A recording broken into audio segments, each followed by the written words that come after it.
Hello, everyone, and welcome back to episode 3 of Harmonious Engineering. As it turns nighttime, I thought I would discuss and show kind of one of the major components of this mod pack, and that is that there is a lot of mining to do. So I've been busy. Remember last episode towards the end, we got Fortune 2 on this pick. You can see we've already broken probably closer to 900 blocks, because Unbreaking 3 has a 1 in 3 chance. Not 1 in 3. A 2/3 chance of not breaking, so technically it would be closer to, I can't remember. Actually, I can't remember the map. Regardless, I've been doing a ton of mining. You can see we've got lots of resources, lots of dungeon loot as well, because I keep on finding dungeons, mostly husk spawners, as I'm sure you can imagine.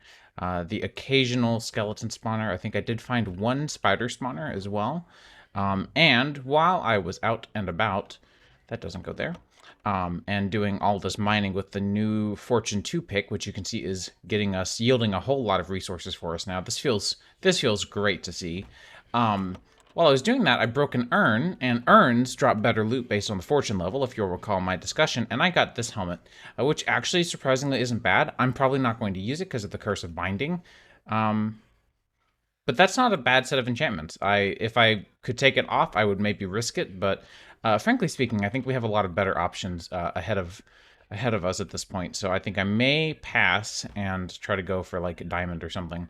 But we've gotten ourselves a decent supply of deep slate. You can tell where I've been doing most of my mining if it hasn't already been evident enough. I've got a handful of new loot items. I'm going to keep the ropes in my backpack. I've been using them a lot like one would use them in Terraria, and that has been very helpful for me to get around. We've got a bunch of gunpowder, which is always good. Always good to have plenty of gunpowder. And then just a handful of different vegetative items. And we found some more amethyst shards, which are great, because if we throw them into a nether portal, we will get dimensional shards, which can be used and are going to be needed to be used for not only entangled blocks, but also infused diamonds, which will be how we'll make a mega torch or a dread lamp, depending on which way we go. We'll probably go with a mega torch, to be honest. But yeah, so far we're doing really great on compressed iron, which means we will have a lot to do this episode because there's not really much holding us back at this point. I'm going to put these last few things away, and then I will regroup. All right, inventory is mostly cleaned up. You may see the saddles in my inventory in my hotbar, and that's because I have like 6 saddles at this point. You see I've got this one, and then I've got all these extras, and I actually put one in here. I'm going to recycle these. So you can recycle these on the cutting board. Not walnuts. Can walnuts be cut? No, okay. Not sure why it tried. But you can see that leather and iron nuggets can be yielded from snipping and recycling saddles. And right now we are pretty low on leather. I don't have any sort of farm set up for it yet. And if we want more bellows, well, we're going to need more. So, and the iron nuggets also help. That actually brings us up to a whole new ingot, which is always nice. And I'm sure you're wondering where this guy came from. This guy also came from an urn, surprisingly enough. Probably will put him right here for now. They don't do much. You can give them tools and they'll hold them. I believe you can also give them armor. And nope, they will not wear the armor unless it's... No, okay, didn't think so. Didn't think it was a vanilla thing. Okay, interesting. But they do have a couple of uses nonetheless, and they're just aesthetically satisfying. I personally really like having them around to hold stuff. So yeah, these guys are some of my favorite little decorations for around a base, especially a bigger base outside, like if you want a fountain or something. And I did want to show really quickly, I know this isn't something I've ever done on any of my other Let's Plays, but just kind of, I know I've heard a lot of discussion about, like, why don't you have these mods in this mod pack? I want to keep this mod pack lightweight and compatible. And it's so lightweight that I'm recording. I've got a decent PC, but I'm recording. We've got all these mods. I haven't done really anything for a technical setup yet, so it's not, like, busy technologically, but if I hit the K key, I can load in my shaders, and you can see that complementary shaders on the default settings are running very respectfully. So I'm using Oculus, which is a mod that I had to install myself. It's not part of the pack. And there's now a new Create add-on for Oculus that makes it compatible with Create. Let me know if you think I should play with shaders. I don't mind them. I actually really like them. There's a reason I went to the effort of installing them. But in general, when I'm spelunking, I don't tend to use them because it's hard to see. And I know for recording, sometimes even though I usually turn off the motion blur, I know sometimes just the inherent FPS drop causes a slight blur and causes a lot of sickness for a lot of people. So if you think that it would be worth keeping around, especially with the cute little clouds, which I love so very much, if I could just have the clouds and all the rest of the shaders off, I'd probably play like that, and it would be the dream. But let me know what you think. Otherwise, for now, for the rest of this episode, I'm going to keep them off. There's nothing wrong with the way that Minecraft looks. It's just Minecraft. Anyways, so getting straight to the point this episode, even though I've already gone on like 3 tangents, I promise I'm getting straight to the point. I wanted to look into getting our first large machine set up. So we have already grabbed 4 air compressors. And I've been using my, I need to compress this redstone. I've been using my fortune to grab more coal. So we've actually got a decent supply of coal. So I'd like to get something set up here, using maybe some redstone wiring. I know I've got some stone. I'll go ahead and queue up a little bit more stone because it is something that I tend to find useful to have on hand. So what I'll do, actually, hang on, don't I have, no, I'll save those. I'll queue these up in here. I've got, you know what? Yeah, we'll just let those do their thing and then we'll toss these into. I'm all about recycling extra wood components. So you can see, again, it smelts at a normal speed and it just pushes everything as far out as it possibly can. And the reason that I'm working on what I'm working on is because I'd like to make a couple of redstone repeaters. Yeah, target blocks would cost, I think target blocks are whole blocks of hay, right? Yeah, I'd rather save those. So I'm going to make 1 repeater for each of our air compressors, and that's because I'm going to basically set up a redstone powered shutoff so that we can disable our air compressors, because as we're going to find out as we play with this mod some, there are certain things that will explode in this mod, and they don't explode gigantically, but they definitely do explode. So let's go ahead and get everything on its way. So we are going to need, I'm just bookmarking things as I go. We're going to need a bunch of reinforced bricks, which are just smooth stone. Of course it's smooth stone. Why wouldn't it be smooth stone? Smooth stone around... Sorry, I guess it's just stone. See, I'm one of the old Minecrafters. This is what they call smooth stone, but this is what I call smooth stone. Anyways, we'll get that smelting up, and I believe it makes quite a bit when you make these, right? It makes like 16? 8? 8. And we'll grab our compressed iron. And I love these engineers crafting tables because even though the text is dark and it's on a dark background, so it's hard to read, the contents are saved where they are. So if I need to go get some more of something, if I ran out, I can just come back and get some more. Now, we are going to need to get some sand. I believe we are completely out. I think I used all of it for the glass that you see here. Wait, actually, do I have any glass left? I do. Can you be made with any color? You can. Disregard my statement about needing glass. We're good. So we have our reinforced stone. That is step 1. I'm going to need a hopper, it looks like. Good thing I was already blasting some stuff between episodes. That way we wouldn't have to do that. So we can go ahead and get ourselves a hopper. And let's make the pressure chamber interfaces. So we will need plenty of these guys. And then I'm so used to roughly enough items where if you have like, if you're missing items, then they will not be shown first. Like it prioritizes items that you have everything to craft for. Okay, so this makes 16. That actually is significantly more than I thought it was. Great. So there we go. That's why I couldn't see it. We're going to need pressure chamber glass. We don't really need it, but I like it, so I'm probably going to make 2 pieces. And then we're going to need pressure chamber. I think I accidentally removed the pressure chamber valve. We're going to need 1 of these for sure. So let's grab all of our valves that we've just been getting as we go. Unfortunately, the compressed stone, compressed stone acts like stone. That's ideal. I'll let this finish, but I didn't realize that this was a stone replacement. So you, oh, it's not a stone replacement. Why does it act like, why did you, oh, okay. Well, this is interesting. Never mind. Never mind. Okay. I was hopeful. Too hopeful. Well, we are not going to use the compressed stone then. We'll just keep you there.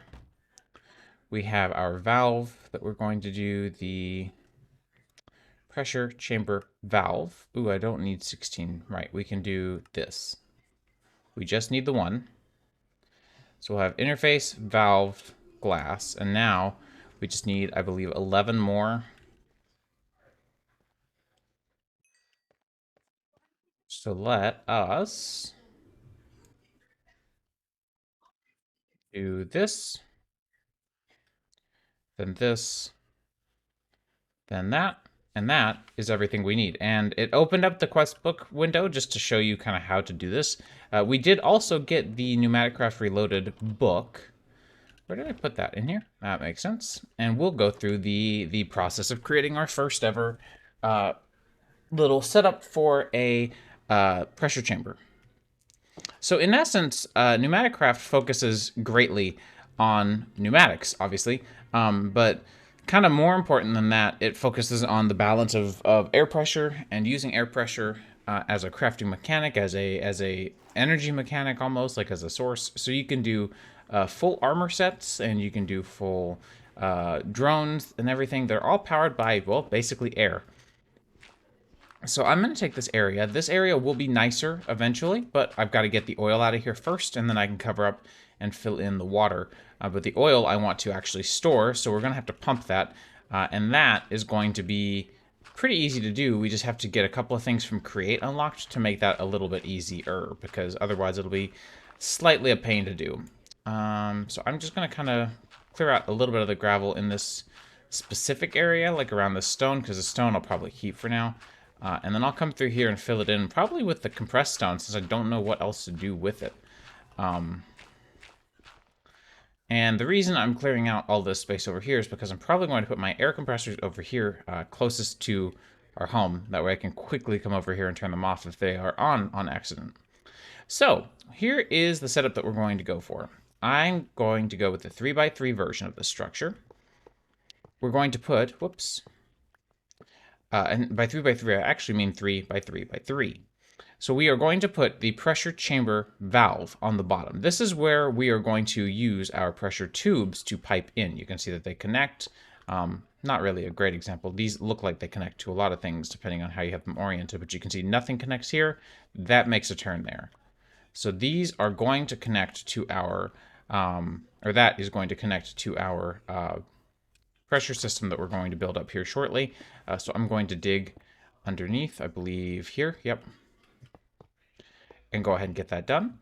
If you're playing along in this pack and you don't know how I'm crouching, it is bound to C by default, but, or how I'm, yeah, it's called crouching, but it's really, it's not crouching, it's going prone is what it's called in the game code. But the way I'm doing that is if you go to options, controls, you can see crawling. Sorry, it's called crawling. You can toggle it or hold the key down. And if you just look at the crawl keybind, I've got mine set to Z. So we are going to do a pressure chamber interface like this. And the reason these place based on the direction you're looking, and you see there's blue on this side. Well, on the opposing side, there's orange. So I want one orange and one blue. If you're familiar with thermal expansion, I don't know why I forgot the name of the mod for a minute, you'll be familiar with orange being an output and blue being an input. So we want to input here, output inside of our vessel that we're creating now, and then input back into this and output outside of the vessel, because we want a way to get things in and out. We're going to put down 2 pressure chamber glass just for aesthetics. You do not need windows technically, but I personally really like them. You can see these guys have an interface, even though this isn't an active machine yet. But as soon as I do this, it becomes an active machine. And so now we have ourselves a 3x3x3 pressure chamber. So that gets us another quest done, gets us some more experience nuggets. We do need to go enchanting soon. I don't want to lose my stuff. But that gets us to a point where we can just kind of, if we wanted to skip out the rest of the mod pack's Pneumaticraft content and just call it a day, we could. There is nothing wrong with that. I just personally would prefer not to. So here is what I'm going to do for these guys here. So they have a solid bottom.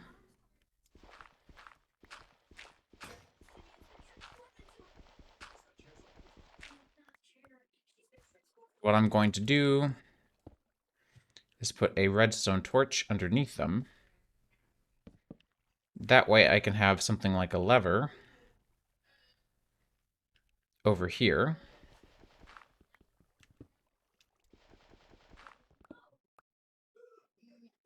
It makes this quite a bit more annoying having all this gravel around, but that's okay. So we will dig this out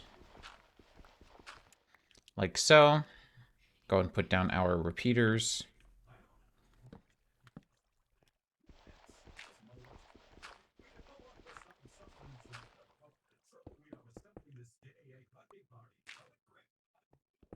And then just route this around like so.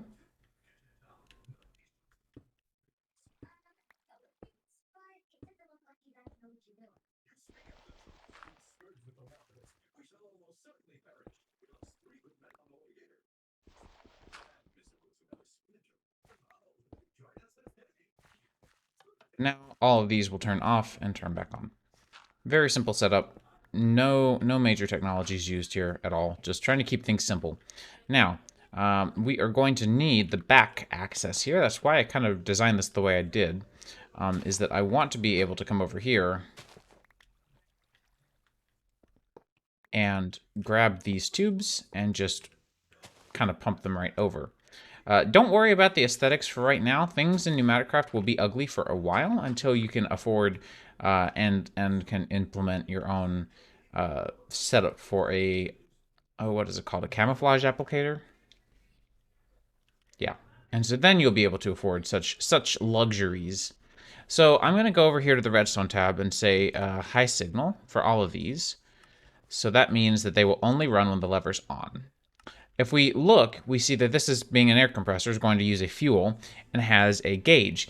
The gauge represents how much air compression we have in our pipe network currently, and it sort of neutralizes, right? So if this was disconnected, then it would go up all the way, and once it reaches like 7, 6.5, it will explode. In fact, I believe it tells us that somewhere, I thought, there was like a metric for danger levels. Oh, no, that's in a config file I was looking at a long time ago. But these slots over here are used for upgrades. Right now we don't have any, but we can make these faster. We can make them store a little bit more buffer. We can upgrade their tiers as we make better ones, because these can be used in a lot of other ones as well. The liquid compressor is probably where we're headed next, by the way. Oh, they saved that setting. How nice. But this is going to neutralize. So even though these can hold 5, 6, 7, our guy over here can hold that as well. And the capacity, the volume here rather, is 16 milliliters. These volumes are only 5. So we can upgrade the volume, but we also have to consider that the volume has to be filled before the air pressure, and well, the volume has to be filled to neutralize the system throughout. So if this guy is at 3 and everything is connected, then these are all going to be at 3, and this is also going to be at 3. Kind of just the general rule of thumb here. So they do buffer your fuels as well. And if I pull this lever, that's going to turn them off, but I'm going to leave them on. And we're going to come over here and see very slowly this air value is going to come up. This is not going to be fast by any means. That's good though, because that gives us time to go prepare. We're going to need hoppers to get stuff in and out, because the mechanics by which items are moved around, usually using omnidirectional hoppers, we can't just click stuff into our pressure chamber. We have to move it in using an omnidirectional hopper or something of the sort. In my case, I am going to use an omnidirectional hopper for at least the output, maybe also the input, because we've got plenty of compressed iron compared to normal iron. I'd rather just go through the compressed iron if I can, because it is going to be much cheaper that way. And let's go ahead and get items to do that with. We'll do that. and we're going to bring our compressed iron. I believe I picked up some andesite. We did. And I'm going to show you, if you're tired of pneumatic craft already while you're playing this pack, I'm going to show you the easy way out. All you have to do is this. This is the bare minimum, is grab yourself some compressed iron, grab yourself some andesite, and I believe it is a 2-to-1. Yep. So grab yourself 5 or so compressed iron and 10 andesite, or basically 2-to-1. And all you've got to do, right, is... Ooh, I should have brought a configurator. I don't have any way to configure. Oh, well.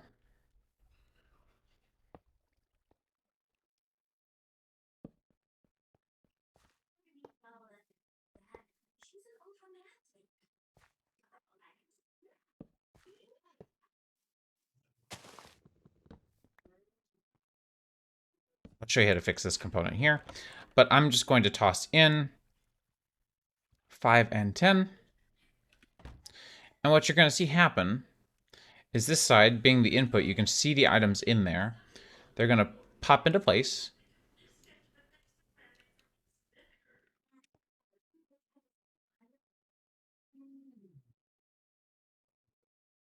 And because our machines are pretty slow here, they actually don't do all that much at once. But we've got to get up to 2 bars of pressure. And you can see as soon as we did, it ticked down, because every time these valves open, we lose just a tiny bit of pressure. But that's going to get us andesite alloy. That gets us done with pneumatic craft. This is the bare minimum you'll ever have to set up. You will, in fact, have to leave this up, though, because there is no other recipe. But this is all you have to really do.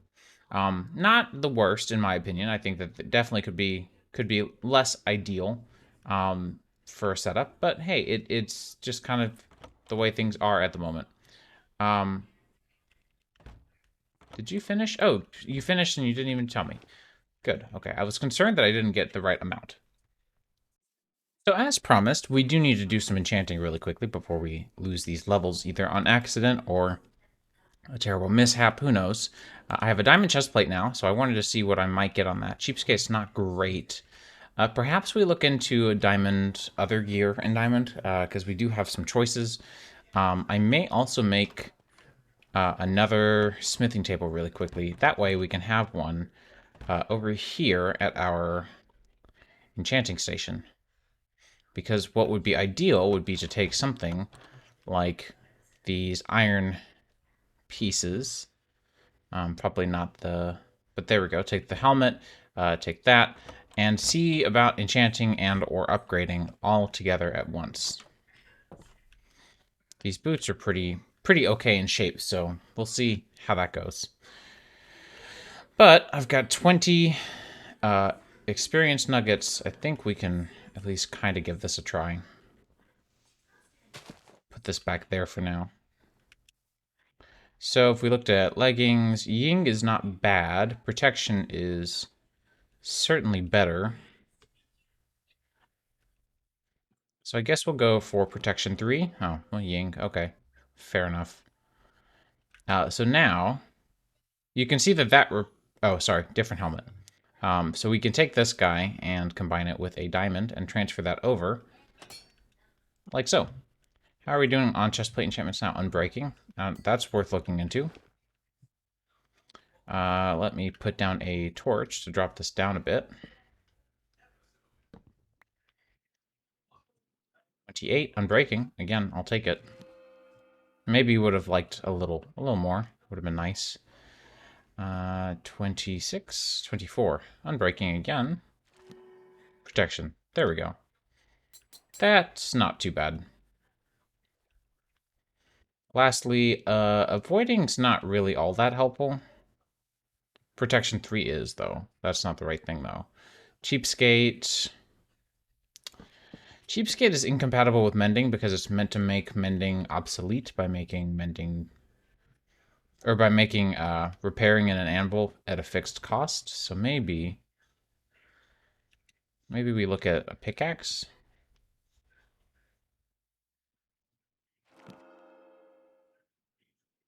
And then, like, fire protection. That's worth upgrading to diamond to me. I'm gonna go get that diamond real quick to upgrade these. So if you didn't notice, I completely forgot about my pressure setup over here, and it blew up. You can see we lost a piece of redstone.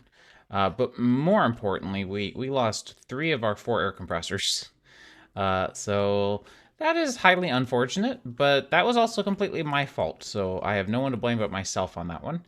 We're going to set you right there. We're not going to do anything with it. Fortunately, the coal was not wasted, but air compressors are not that bad to make, if I remember. Yeah, that's not too big of a deal. That's not the greatest loss of all time. But that certainly is just sort of a, you know, teaching moment of I really should not have forgotten that. But there's also a couple of mechanisms that we can implement. Let me grab this coal, though, because, you know, coal is currently like our go-to thing. I was just about to go put the diamond upgrade on these compressed iron boots, and then I remembered, oh crap, my compressing setup, it is going to explode. And by the time I got over there, it already had. So we'll take you. This is, by the way, just to show. So we are at 312 maximum durability and 282 current durability. That's scales. So that would be 30 minus 30, and this is also minus 30. So it just transfers over the damage value. It doesn't actually scale it by percentage. So like if they were half broken and then you upgraded them to diamond, they wouldn't. The new ones wouldn't be half broken. They would be, you know, minus whatever damage was put on them beforehand. Just, you know, for you to keep up with and for you to know. So I had mentioned that there are safety mechanisms that we can put into place, and this is one of them. We're going to do a couple of things. There is the analog lever that we're going to make now that we have access to andesite alloy. We're going to need redstone, and we are going to need quartz, come to think of it. Let me go get some quartz. Let's go get obsidian so we can go to the nether, because I want to use the... Sorry, I realized I had some extra junk in my inventory here. Now that we're fully geared up, I'm a little bit more confident about our abilities, really. And that Feather Falling 3 and the Fire Protection is really nice. I can't believe that was like the first enchant we got on those boots, too. Normally I have to enchant boots a ton to get any level of Feather Falling, but now we're super fast in the water. Oh, it's so nice. So I'm going to go get some obsidian. I have no idea from where or from how, but it's got to be done, so I'll figure it out. We'll find it. I kind of figured it made the most sense to come over here and visit the abandoned portal all the way at the beginning, rather than going and finding some lava. We could just come over here and grab some obsidian, and check out what's in the loot chest over here as well, because I had not yet even visited this. So let's see. I think we're going to be short a little bit of obsidian still, but let's see. We've got mostly... that might be enough obsidian to pull us through.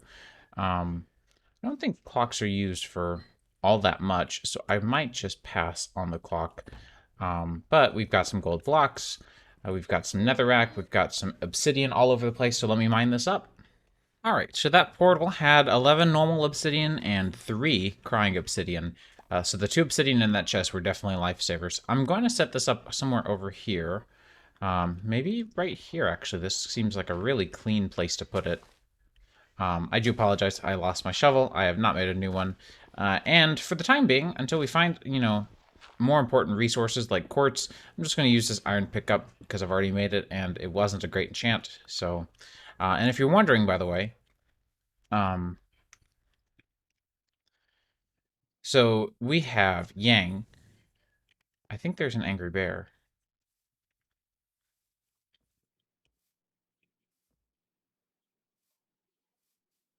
Nope, just a normal bear. Okay, that's fine.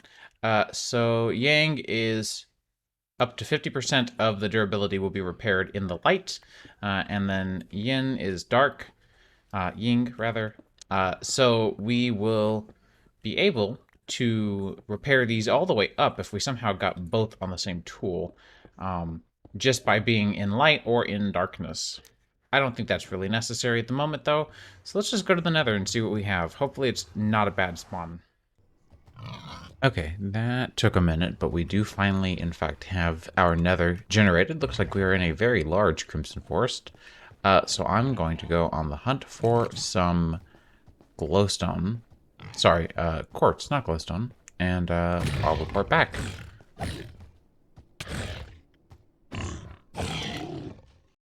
All right, so I am back from the Nether, and I wanted to quickly get something to clean up my inventory a little bit. So I'm going to make an Akashic Tome, which is just a book and a bookshelf. And this will allow us to combine all these books, and then some of the ones we're also going to get soon, into one item. And when I right-click on it, I can switch between them. And if I left-click into the air, like not against a block, but into the air, it'll switch it back out. So this will help us consolidate pretty greatly. It's also a quest, part 1 of 2 of a quest. The other part is a morphing tool. We'll get to that eventually for sure. I want to do the gauge and the lever, as mentioned. We can also do that repeater that I was hoping to do. Sorry, comparator. So, okay, we're going to need some redstone comparators. So let's grab a comparator. We're going to need 3 torches and done. So with a comparator, that's part 1. Now, part 2 is to get ourselves an analog lever. So to do that, we're going to take any log. We are going to strip that log and then right-click on it with an andesite alloy. And that's going to turn it into an andesite casing. Now we plop a stick on top, and that's going to get us an analog lever. And what this does is, unlike a normal lever that goes from 0 to 1, this will allow us to go from 0 to 15 and define exactly how much redstone signal we want coming out of this. So if we looped this all the way around like so, oh, I didn't know they waved, that's cool. So this is level 15, and if I drop this all the way down, you'll see that the redstone signal will start to propagate lower and lower. So now we're at 2, and that's 1, 2. We change it up to 3, that's 3, etc. It doesn't update instantaneously because it doesn't need to. There's no other way to really change these settings, so it doesn't have any reason to like immediately tick redstone, and redstone can get very laggy, as you probably already know.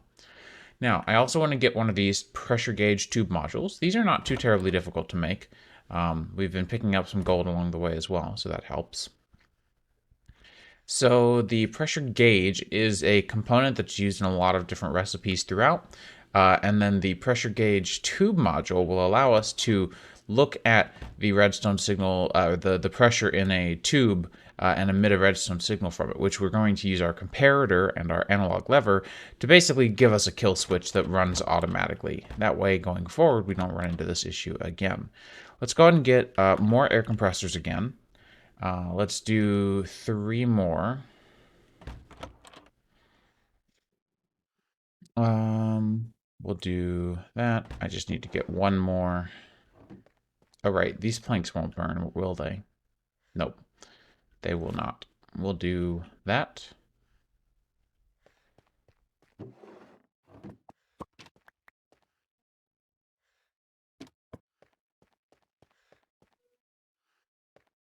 And so now we can make ourselves air compressors and, well, we'll need furnaces too.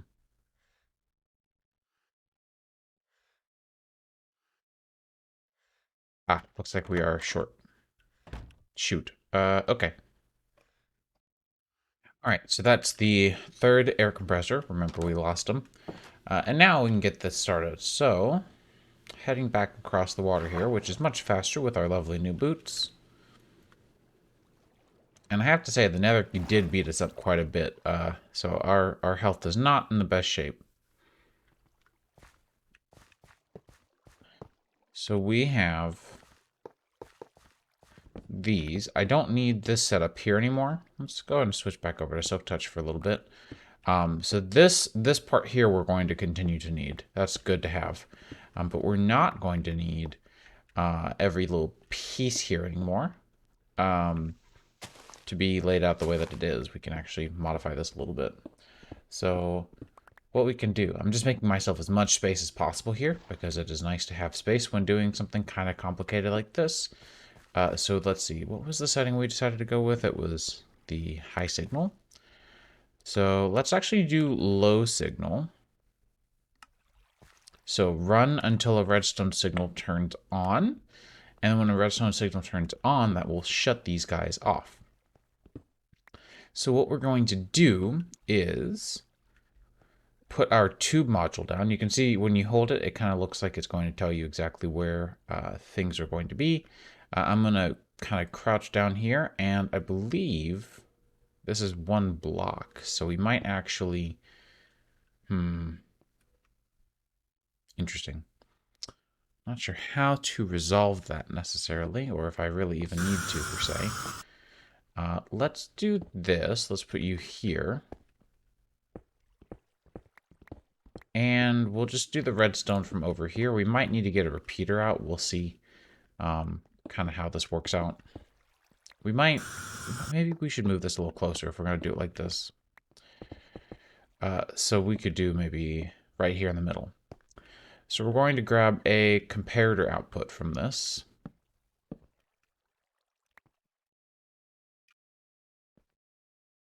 Like so, and we're going to put it in subtractor mode. So if you don't know about comparators, they emit a signal based on the redstone signal or any data that the thing that it's connected to decides to provide. These happen to provide a scaled version of pressure. So you see this goes from -1 to 7. 0 means 0 output, and 7 means 15 output. So it's basically like double. So what we can do is if we want it to stop at like 4, then we could do this at 8. So what we want is to take this and put it in subtractor mode, which means that it will subtract any of the signals on the side. I'm going to quickly take a nap so we don't get mauled over here, and then we can continue to configure this out. So we are going to subtract the signal, and I can...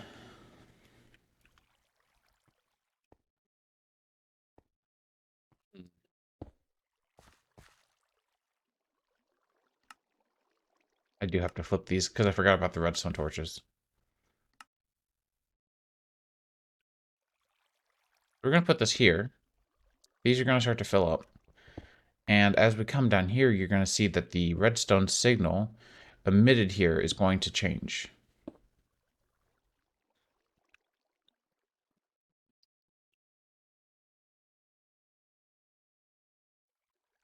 Okay, so here you can see finally we are at, oh, it looks like it is just 1 to 1. Okay, so we are at emitting redstone 1, and we are at about 0.9 bars. So I want to see what redstone signal we're going to want to get at in order to turn this all off. So what I will do is disconnect that and put a lever down, and whenever this gets dangerously high, I'm going to try to get to 4 bars. 4 bars is my target. I don't know if we can even handle that, but you can see that at 1.2 bars of pressure, we're emitting 2 redstone. And you can see that here the comparator goes up to 2.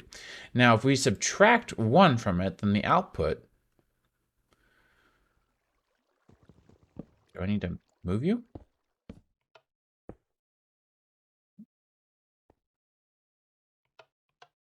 Huh, weird. Okay, so now it's making a little more sense. We're outputting 4 redstone, and here we're outputting 3 because we're subtracting 1. If I bump this up to 2, we'll output 2. If I bump this up to 3, we'll output 1. So what I want is for it to only output under the circumstances that we have enough pressure. So what I'm going to do is let this run, and I'll come back, and I'm probably going to have to flip my machines again because instead of using a repeater, because I'm all out of repeaters and I don't want to make more, I'm just going to plop a redstone torch down right here. So that means that these are going to be inverted again. So I will probably need to go through and change all these again to use low signal, but I want to wait on that. So yeah. What an odd place and time for a visitor. Uh-huh. So it looks like it'll even do more than 4 bars. So I'm going to let this go to 4.5 bars, and then I'm going to hit the lever to stop all of our machines, and then we will play with this from there.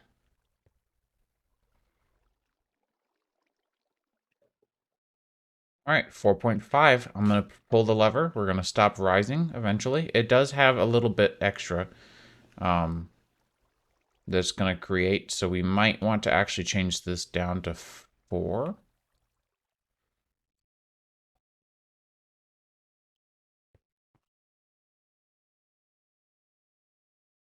Might have to.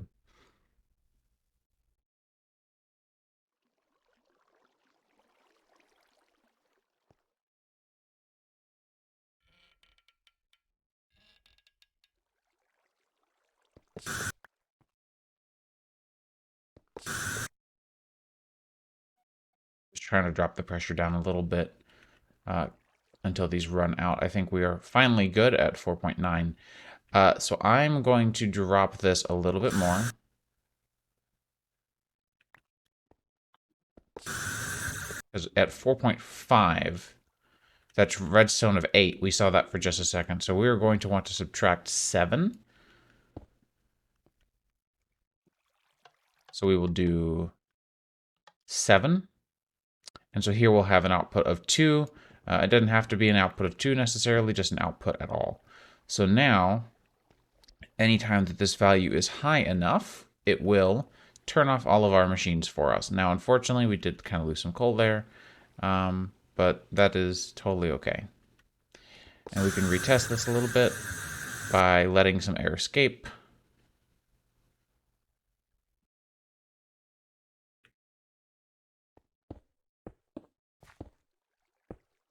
And now we should be good.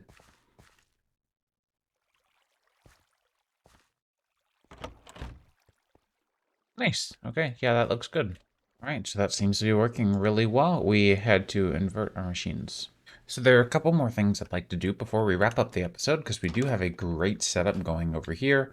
Our little compressor setup is working. I've been watching it for a little bit. I forgot to invert the settings, so we did lose a pipe at one point, but after I inverted the redstone settings, we are all good. So I'd like to enchant the shovel really quickly. I don't know what's going to end up on it, so we shall see. And then beyond that, I'm also interested in seeing about diving into a couple of additional efficiency 3. Yeah, I'll take that. That's not bad. Diving into a couple of additional pouches for our tool belt, because we have the leather, we have a good bit of string now. So I think we should be okay. I'd like to do that, and we do have a good bit of gold between the nether and those blocks that we found at the abandoned portal. So let's see about getting some pouches. I don't know how many we... Oh, 13. That's a lot. No, we really only need maybe 4 at most. So let's go and put those on. You don't have to remove things from your tool belt, by the way. It will automatically, politely sort it out for you. And that is all we can afford at the moment. But that gives us a few more slots that we can use, which is going to be pretty helpful. Because now we can do this, for example, and we can move a couple other things in there as well, such as the Akashic Tome, and whenever we get some other materials, we can revisit the idea of the morphing tool as well, and that will help. But I think that is going to do it for this episode, because we have already gotten a lot done. I hope you guys enjoyed this episode as much as I enjoyed making it, because it has been super fun so far in this world. I'm really digging how things are coming together, both build-wise and also just kind of overall the feel of this Let's Play is probably the best vibe I think I've gotten from any of the Let's Plays we've ever done together. So I think this is going really, really swimmingly. I'm really enjoying it, and I hope you guys are too. If you have any criticism, obviously leave it for me in the comments, and otherwise, I will see you guys in the next episode. Bye!